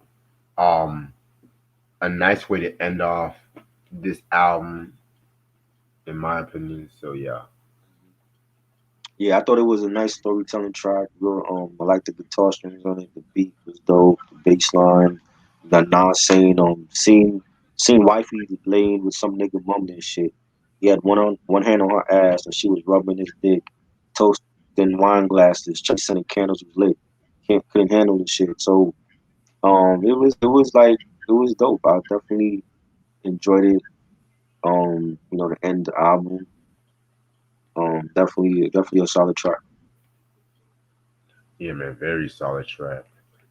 All right, and that's the end when it comes to I am very great, dope, underrated album. Yes. At the time when it was released, everybody was still feeling for Illmatic and stuff like that. But with this album, it was actually his second best-selling album and stuff like that. I feel like the strongest points with this album was the storytelling. Like, Yeah. Nas always has the ability to like paint pictures with his rhymes, and with songs like Undenying Love, Money's My Bitch, Favor for a Favor. I feel like those were some of the strongest tracks when his storytelling came to its own and whatnot. I do admit there was like probably one or two songs I could have done without, but at the end of the day, I personally feel like this album gets unfairly hated when it talks about Nostradamus and stuff like that. You know what I'm saying? So personally, I'm gonna give this a 4 out of 5 because I thought it's a very strong album. Um, Nas was definitely at his peak at this time. Yeah. Getting his prime, in my opinion. hmm Definitely. Yeah. There's only one song I don't like, and that's Big Things. Everything else to me was solid. I love you know, We Will Survive and him, his ode to Pac and Big and you know, Nas is like great first single. Money is My Bitch, Dr. Knockboo, Hate Me Now, New York State of Mind too. Just a great album. I don't know how people could sit there and feel like it's underrated or it's not as good as his best one. I'm like, man, he had three classic albums in a row. Not too many rappers could say that. They first three were classics. You know what I'm saying? And Right. I do feel like it's slept on for like, the more you know, crowd what's the word I'm looking for? It's more slept on for like, Illmatic and It Was Written and Stillmatic. They don't even talk about I Am. It's like they skip over I Am and Nostradamus and go straight to Stillmatic. And I feel like I Am is a classic album and needs to be celebrated. He needs to celebrate this album. And Mhm. I'm definitely giving it 5 mics. Production was great. He didn't have too many features. The features he did have was good. DMX and Aaliyah, Scarface. Definitely a great album. Yeah, very great album. Okay. Wow. Now.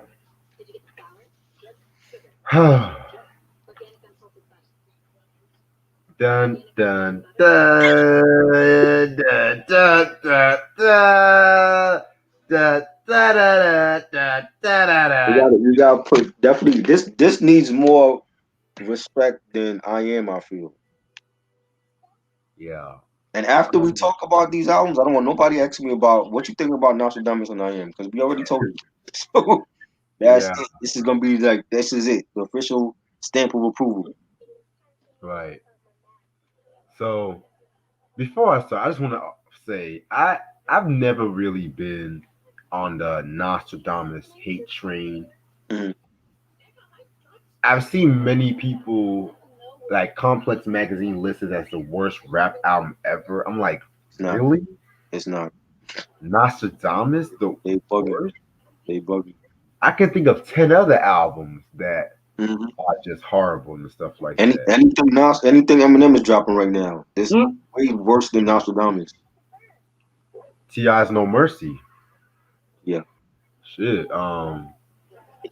Fucking Big Daddy Kane's Veterans Day. I'm sorry, but Oh come on. Lord.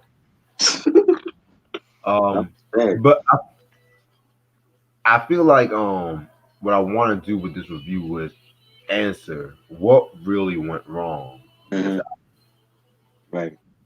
So this was released the same year in 1999. It came out with two singles, the title track and You Owe Me. Executive produced by Nas. You know, it had Dane Grease, LES, Havoc, Rich Nice, Primo, and Timbaland. And guest appearances include Ronald Isley. Yeah, that's shocking. Yes. Ronald Isley and Nas. Okay.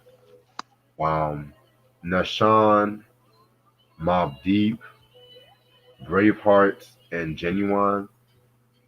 Which yeah, man. Okay, so around after the the release of the Nas I Am, Nas wanted to make up for the tracks that have been bootlegged and stuff like that, and so pretty much he pretty much rushed released this album and stuff.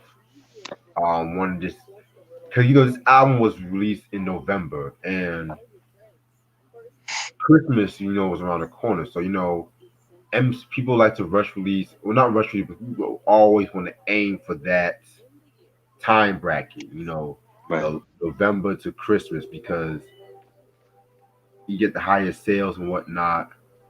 And so, what did Nas do? He pretty much went commercial, dare I say. And this is around the time when he was working with his group, the Bravehearts, which consists of, his brother Jungle, Wiz, Horse. Yeah, his name is Horse. And then Nashawn, which we know was Nas' cousin. I'm gonna spoil it right now. I've never cared for the Bravehearts. Every song, they're like the Outlaws to Nas. Every song they appeared on with Nas, I feel like they weren't You needed. put the Bravehearts in the same sentence with Outlaws. Yes, Oh my lord. yes. Outlaws are way better. Outlaws are way better.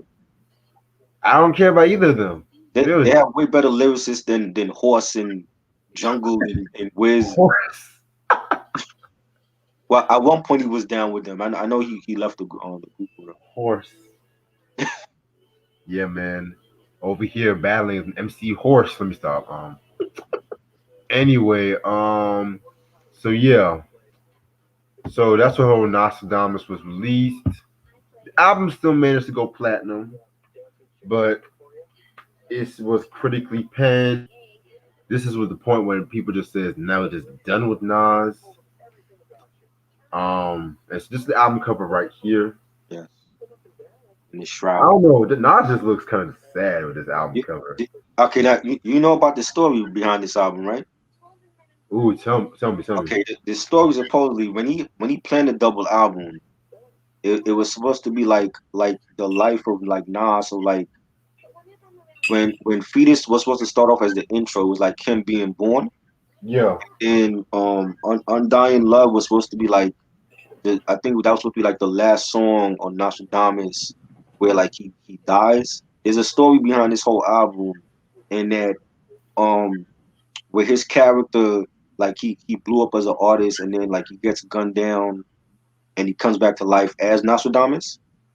Oh wow. Supposedly in the afterlife. I read that online. I don't know how true that is, but supposedly when he came back to life, he came back as Nostradamus, and he had like he was like he sought all this wisdom and everything, and he realized his mistakes from when you listen to I Am, you realize his mistakes from being a celebrity and being big.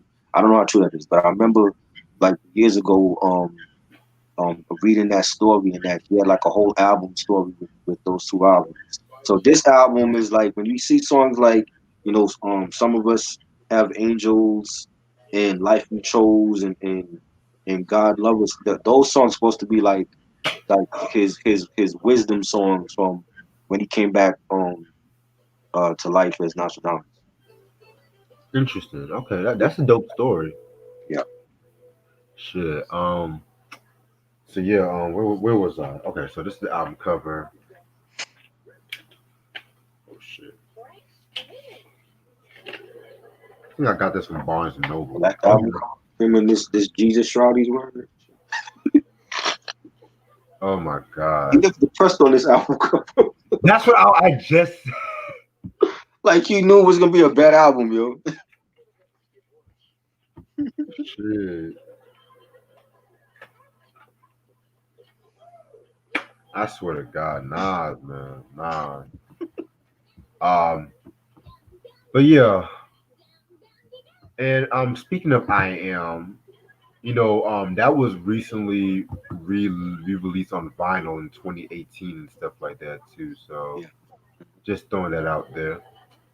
All right, so the first track of Nostradamus is like the prediction. Um, very interesting intro and stuff like that. You have Rich Nice talking about what's happening, my brothers. Welcome to our time. And you have the chick named Jessica just saying like all this like stuff like that. You know what I'm saying? Um, and then she ends it up by saying, "Nostradamus, tell us how the story gets told," and stuff like that. So that's what I got from that. It was an interesting intro. I felt like it was a bit overdone. I kind of expected this more from Bad Boy, to be real with you, and that's not saying it in a good way because you know how Puffy likes to do those Mhm. Michael Bay esque intros and stuff. So Like, yeah, it had well, it was like spoken word, like a spoken word poetry type of intro, and it was different. I didn't think it was a great intro for the album. right, and I go ahead. No, I'm like, And I love spoken word. I love spoken word of music. I right, love the Doors. I right. love Last Poets. But there's things I don't like when people use spoken word of music. Sometimes when that shit sounds forced, you can tell when it sounds forced and stuff like that. Because niggas automatically, every time they want to do spoken word in like their songs, they automatically want to go all woke or all philosophical and shit like that. Like, okay, it's like, okay, sit your ass down and shit. Then we're gonna get into um Life We Chose, which was produced by LES. This was a pretty straight track. Um Not like the strongest song I would have thought off the album with, to be real Right, with you, but right. the beat, I love the Fred Wesley sample that they use and stuff like that.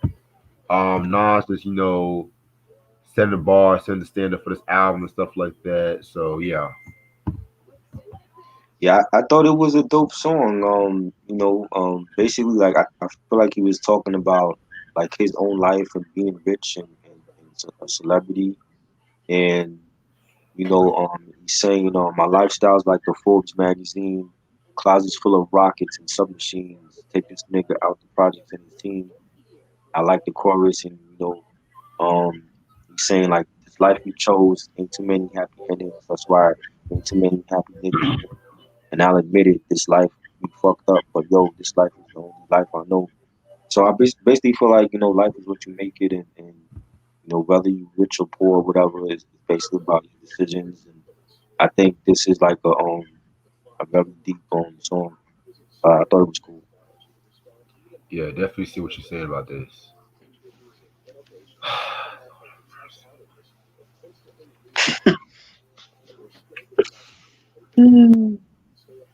First of all, I just want to apologize to EPMD. Nostradamus.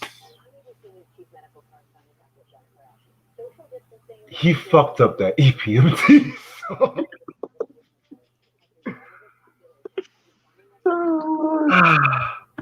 You know what? If you guys are watching this video with headphones, I recommend you to turn your volume down because I'm gonna scream a lot with this song. This First of all, the chorus. What's the chorus? Nasty, nasty, Let's go. now, Nostradamus. I like that part of the song though. I actually like the chorus. Oh my god! First of all, the video. What the fuck was that? This nigga was on like wearing that little red leather jacket, broke ass Michael Jackson beat it jacket and shit like that. Oh my god, I never liked this song. This was just oh no. This was like around the time when people were trying to do that Y2K, Yeah. that Y2K shit, and this oh my god.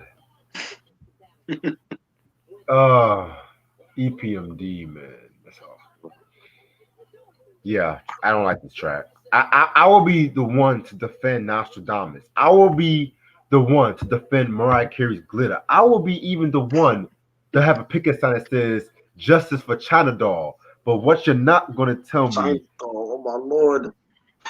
this track, no, nah, not a You fan. like channeled all over this? Wow.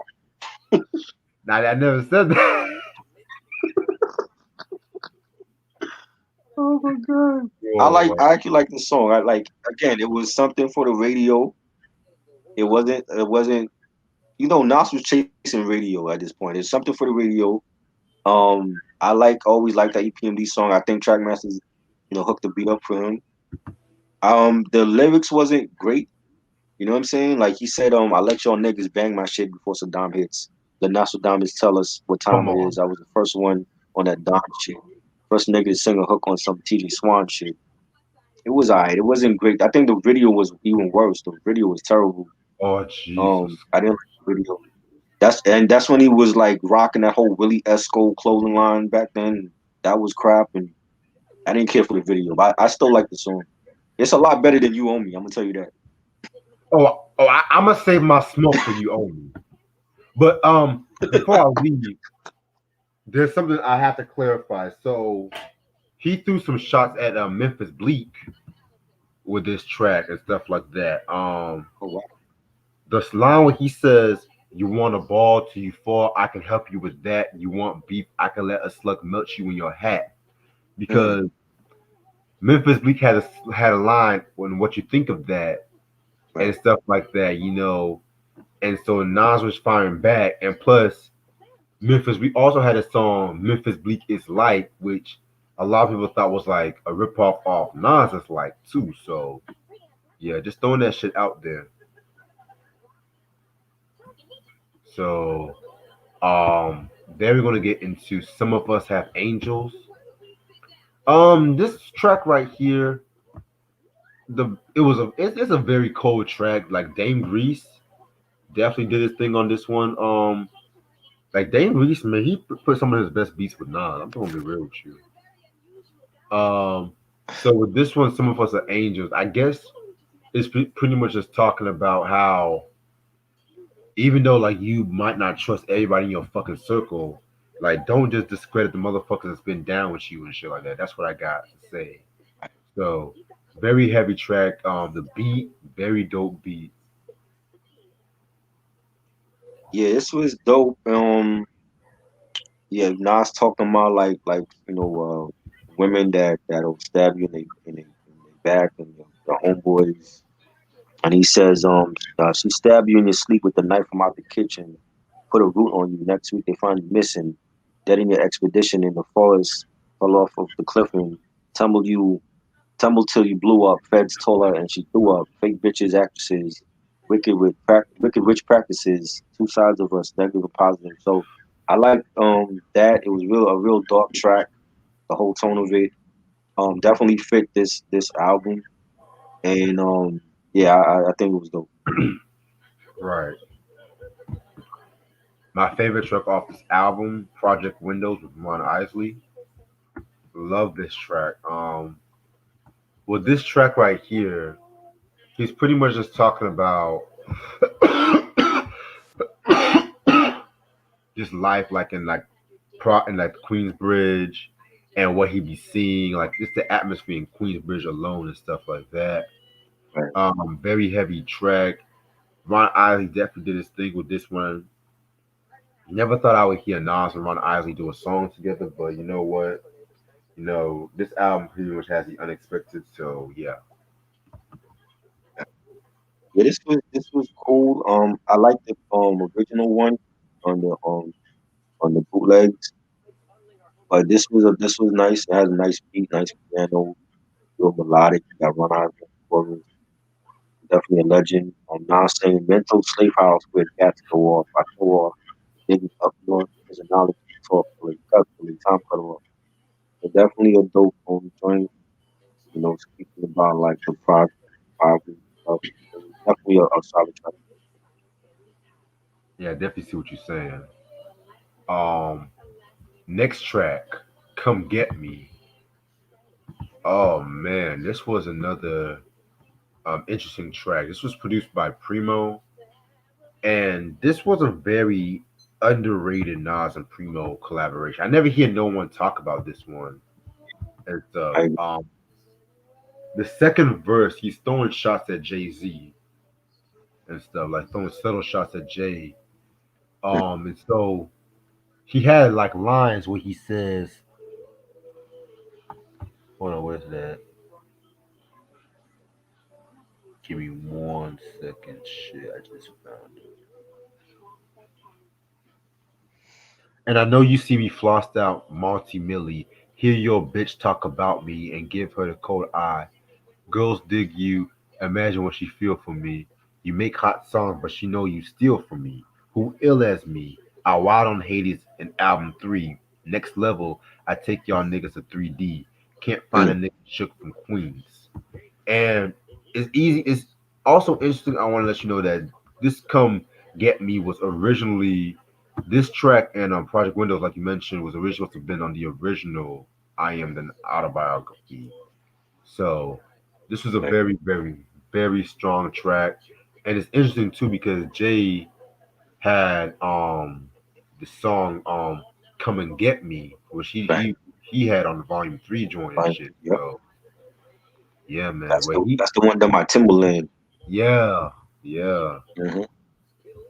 yeah. Niggas, like that's the thing about Jay Z and Nas. Niggas just be thinking Take Over, Ether, Super Ugly, but these niggas Hmm. had songs before that and Right. even after that.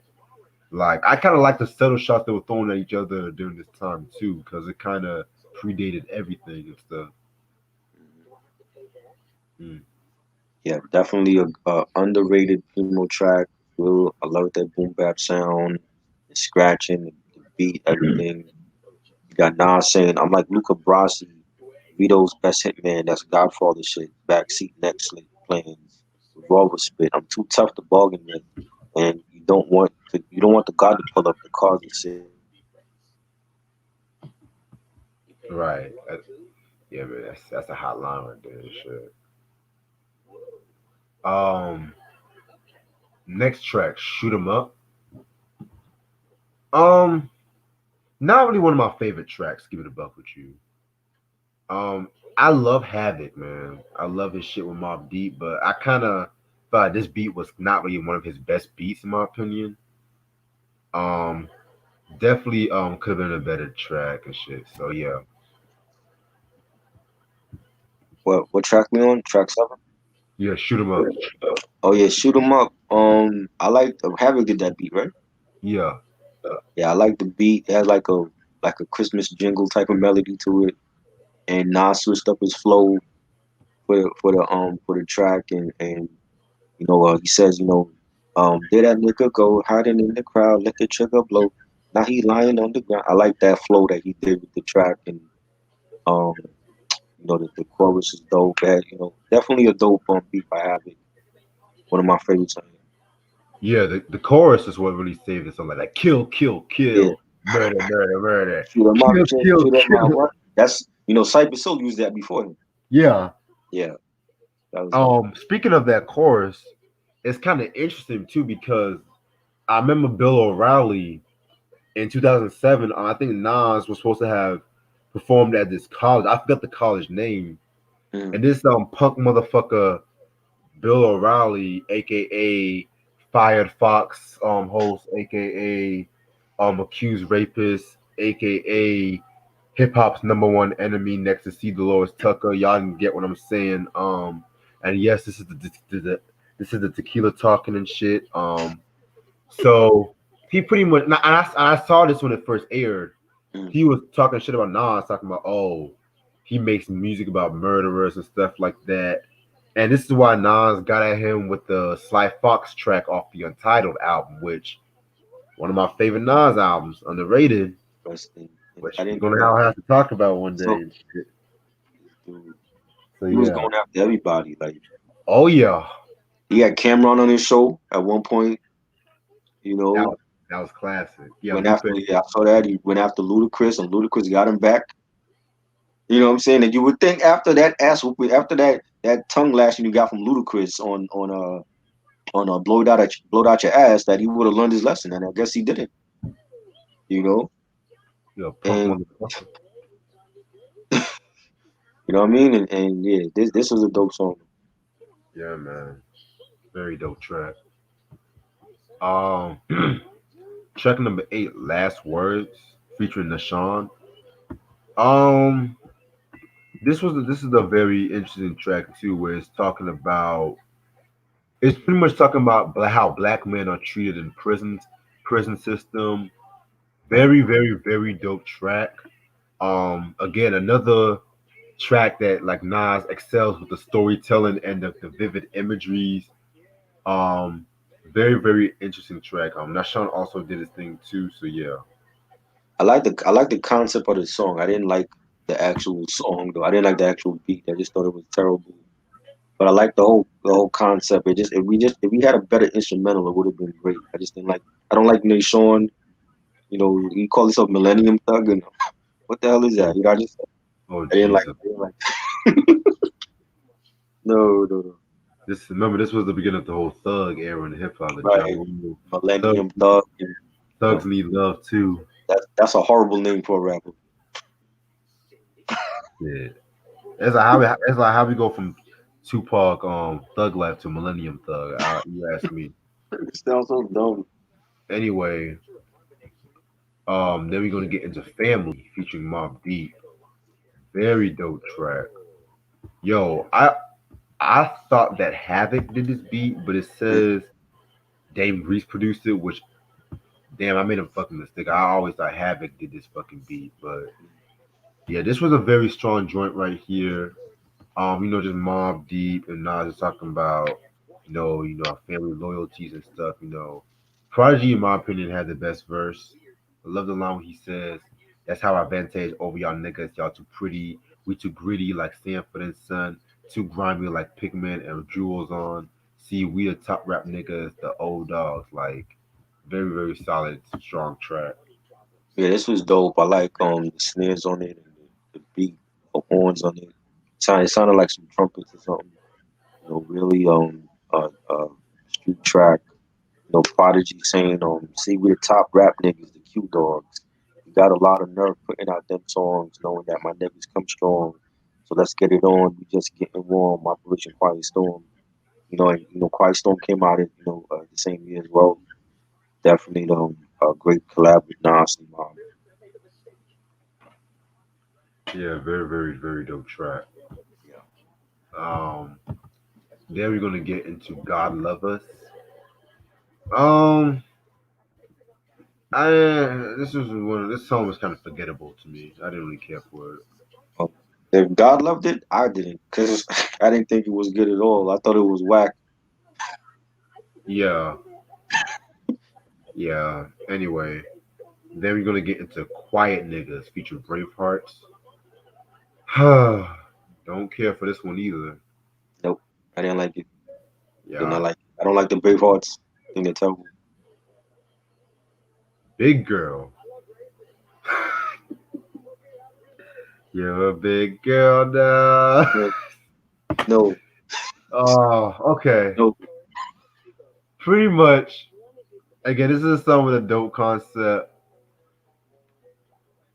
It's pretty much Nas feeding for this girl who is we feeding for a girl whose guy don't treat the girl right and stuff like that. And Nas is over here on his simp shit, talking about how he can treat her better. And at the end of the song, it's a twist and how he's feeling like, what does she really want from him and stuff like that. Because technically, she's a big girl now. First of all, like the stylistics, I love the stylistics, but No. no, no, like I'm trying to pull. I'm gonna pull up some of the lyrics where he says like bubble bath running in the candlelight, feeling so right. It's your night, no stress, no fight. Mad at your ex cause he's just so tight. Never go right when you're with them. Try your best to forget him cause it's easy to please me. TD skip when your headboard hit the wall. Come on, nigga. Yeah, not a favorite. Didn't like it at all. Three bad songs in a row. This is why people don't consider this album good.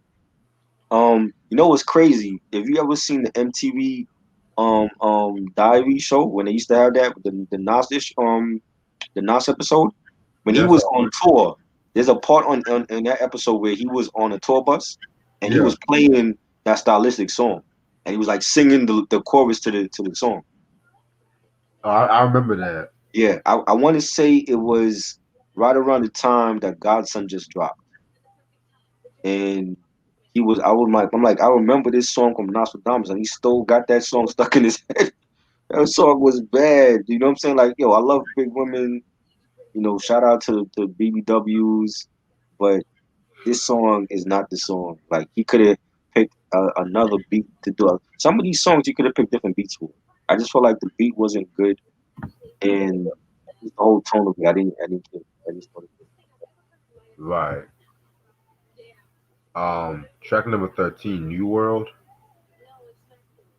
This track was okay. It's pretty better than the previous tracks, but was. lyrically it was dope. But the beat, I kind of felt could have been a bit better. Yeah, you got like the track starting off with like people like counting down to like when the ball drop on New Year's, and you got like the soulful ladies on the chorus and like that. It had like a real R&B type of soul feel to it. Not saying anything new can get old. Like dudes who started rocking platinum, some stopped wearing gold. The truth is, many are too scared of new data. America Online cut off. See you later. And you know, just talking about the whole Y2K thing again. The theme comes up on this album, and I thought it was decent. I definitely think it was a underrated track on. I see what you're saying. Oh God, you owe me, Oh Lord, featuring Genuine of all people. no, no,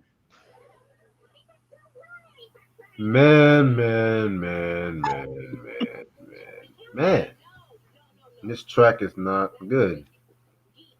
Pretty much not talking about um he'll exchange the girls for sex if he lets her wear like his jewelry and stuff like that. Um, not a favor. You can tell he was going for that commercial. Like this is not Nas. no. Like this is not Nas whatsoever. And this is why what Jay mentioned in the Blueprint 2 diss track when he's all like is it Like, is it Ushiwali or is it You Owe Me? Like, like, like, man, like niggas slept on that diss track. I'm sorry. Oh, man. I'm sorry, man. I'm sorry, but man, this track was not good. Then you have Genuine, man. Come on, Genuine. Man, I know Timbaland produced, but damn, man.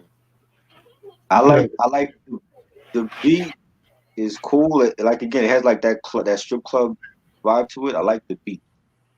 I don't like Genuine's chorus on it. And Genuine was one of my favorite singers when he first came out. You know, Pony and So Anxious. I think he was a great artist. I don't like Genuine on this song. I don't like the chorus. I don't like nothing about this song. With it just don't feel like a Nas song. Like Nas was really reaching for radio play this at this point. And you know what I'm Right. saying? And the video was cringy, and I didn't like the song at all. This definitely should have been off of the album. Yeah, this should have been. If this was a soundtrack song, I would have not minded, but still. Right. Um, then we're gonna get into the last track called "The Outcome," which pretty much is the same poet. The same poet is saying the whole spoken word shit. Yeah, nothing to it. Yeah, it was it's basically like this a spoken word outro to the prediction. It was cool. I felt like we could have gotten like a better close out for this album, but it was alright. Right. Okay. Overall, this album's okay. It's not as bad as everyone makes it out to be, but it's not. It has its flaws. It has its good points. I feel like it still carries the same positives from I Am. Some of them, however, I feel like what this album goes wrong with is the songs where he goes for the radio airplay, where some of the beats were just too commercialized and stuff like that. The song where he's trying different flows and stuff like that, I don't really care for. Like I said, I don't really care for the Bravehearts. But at the same time, I personally feel like this album had a little something in it for certain Nas fans and stuff like that. So I personally feel like I would give this album a chance. You might as well listen to it a couple of times just to be real with you, just a couple of times just to fully appreciate it. So this is Nas Nostradamus, released in 1999. Must have. It's only about like 7 songs I like off of this album. 7 out of 15. It's not bad, but it's not great either. I just feel like the songs that were originally recorded for this album, like Drunk by Myself and Blaze at 50 and Do Rags, you gotta love it from Lost Tapes. If those songs on here was on this album, it would have been a classic album. You know what I'm Right. saying? Like so much that's why I was when you had artists like Megadeth that was against Napster at that time and against bootlegging because of this very same reason, because when you had a planned double album like this,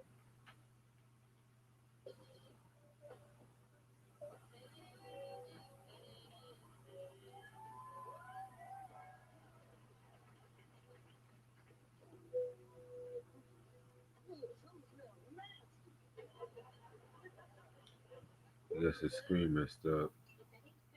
But yeah, so that was the fucking Nostradamus joint. So right about now, we're gonna conclude this review with the Lost Tapes. I was saying like it totally messes up the whole destiny of an album like this, and it's a shame because I feel like if that came out the way it was supposed to, this would be a 5 mic classic. I don't think it is. I don't even think it's 4 mics. Sam says it's 4 mics. I'm like I would give this a week 3. Um, that's just what it is. Like it's not whack. Like compared to his like Nasir to me is like his worst album. I don't care for Hip Hop Is Dead. Untitled. I know we were supposed to do a review on that. I don't know about that one, but definitely Nasir and Hip Hop is Dead to Me like his worst. But this, I don't, I wouldn't put that in that category. It's just some songs I could have did without that he could have replaced for the original stuff. But I definitely would give it a three. Like I said, like I like seven songs. Like I think my favorites would be like "Come Get Me" and "Shoot 'Em Up." I like the title track, even though a lot of people don't like that. The Life We Chose, I like that. Project Windows, even though I like the original version, but it was still good. So, yeah. Right. I see what you're saying. All right. Finally, we can't talk about I Am and Nostradamus without mentioning the lost tapes. Lost tapes. Oh, Sam said it was Metallica, not Megadeth. Yeah, Metallica, my bad. Right, they were against Napster and downloading. Right. Yeah. Now, the lost tapes. Yes. So the story with the lost tapes. Okay. So this was released in 2002, before the release of Godson. So Nas was doing his thing with the fucking Stillmatic and Yeah. stuff like that. And so his record label, Columbia Records, I think he was about to end off his contract with them and stuff like that. And you know how with certain labels they first released the from the Illmatic to Stillmatic the remixes, which I'm gonna be real with you, I would not recommend that remix album in Right. my opinion Right. because for one, they just threw in like these like they didn't throw in a good remix like the World Is Yours Q-Tip mix. Exactly. They didn't throw in like what was that one remix? The what was that one remix and shit? The ain't hard to tell remix and stuff like Right. that. The Buck Wild One Love remix. Yes. Like y'all just throwing like these LG Experience. I mean, the Large Professor It Ain't Hard to Tell remix. That was the one. Yeah, that one was cool. That one was cool. But yeah, I would not recommend that one. And the album cover looks like a mixtape. Like you would just homemade a homemade mixtape cover and shit. So then with that being said, that's when the Lost Tapes came out, which was supposed to be like leading up to the release of Godson. Now at that time, I Am and Nostradamus was still not like a lot of people's favorite at that time.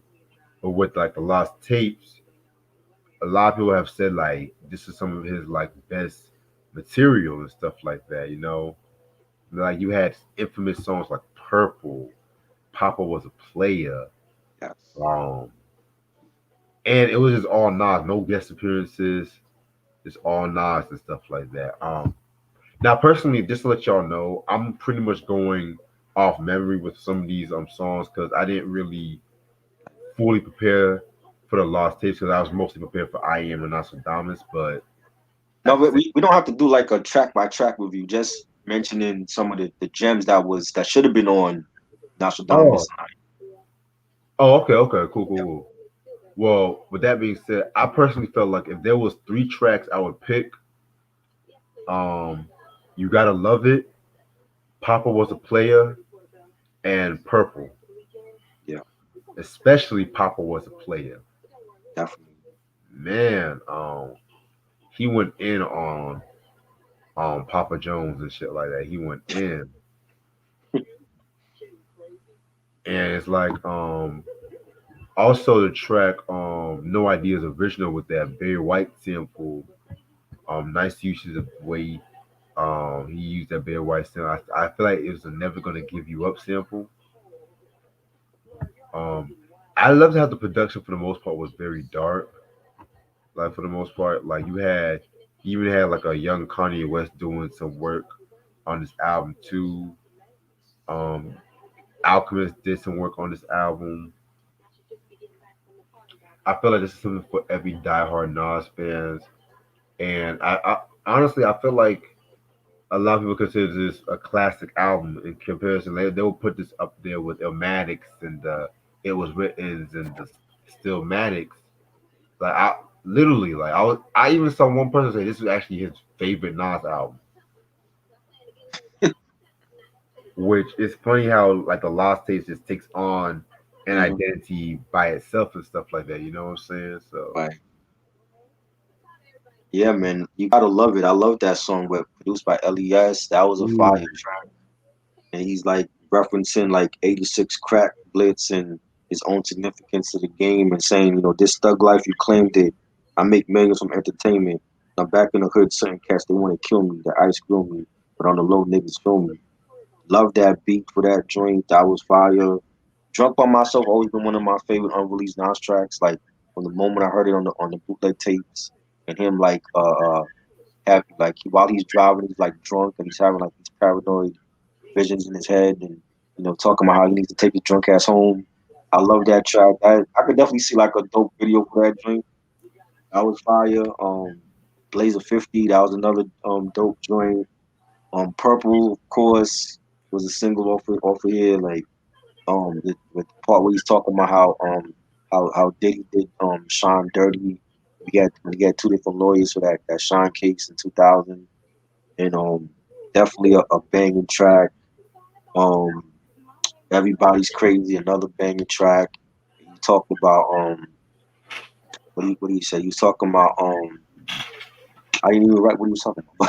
Definitely a dope track. My Way was another track that sounded like a track from Nastradamus, and he's talking about doing things his way from rags to riches.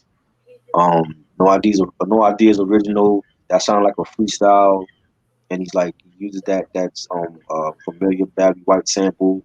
Love that joint. The whole Lost Tapes is fire, and these are the joints that um people fell in love with that could have been on the album and it would have been great. You know, definitely a banger. Blues Veg. Five Mics, definitely a five mic compilation. I don't consider it an album though. It's basically like a compilation of like unreleased songs, but definitely is a great compilation. I mean, people want to call it an album. That's great. Um, I think we need another Lost Tapes too. I didn't really care for, but we need another. We need part three to be just as solid as this one.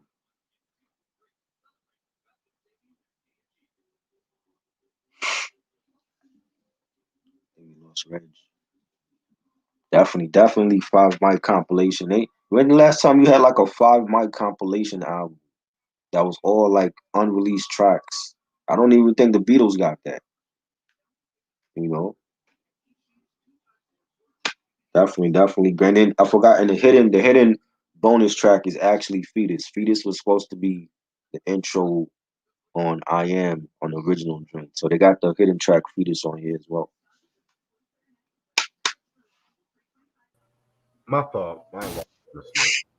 Yeah, it's definitely 5 minutes. I was asking the chat like, can you remember when you had like a classic compilation album of like just lost gems, like from any artist, John Lennon or the Beatles, anybody?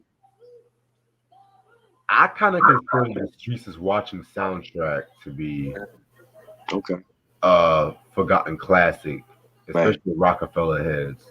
right, okay. Um,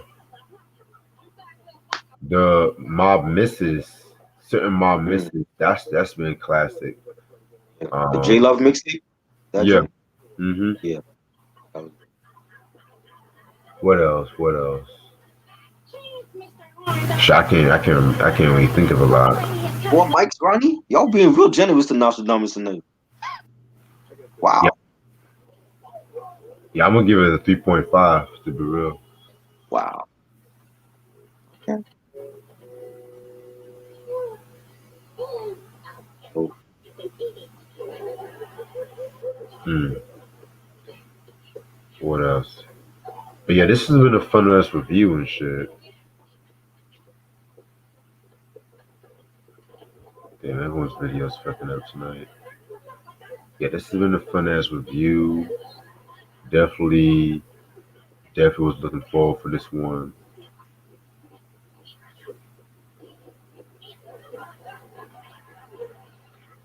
I know this Sunday we're going to talk about Tony, Sons of Soul. Yeah, I was saying it was a fun ass review. Yes, this was great. I love this. Like just talking about nothing but Nas today was dope, and putting some respect finally on I Am and Nostradamus, and this was great. Right. Definitely. Yes, sir. Yes, sir. All right, so I was just letting y'all know. This Sunday we're going to talk about Sons of Soul, Tony.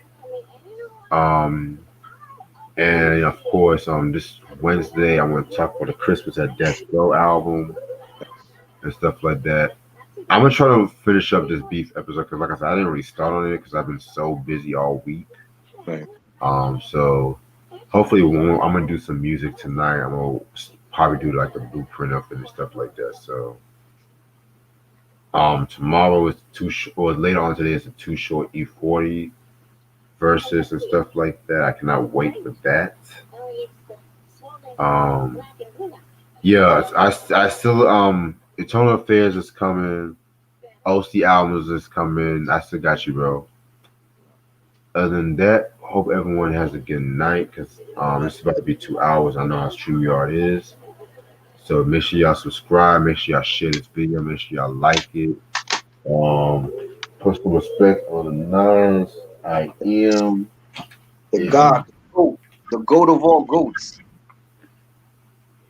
the yes, goat of all goats. exactly. Other than that, thank you so much for this. I'm gonna holler at you later. All right. Peace. Peace.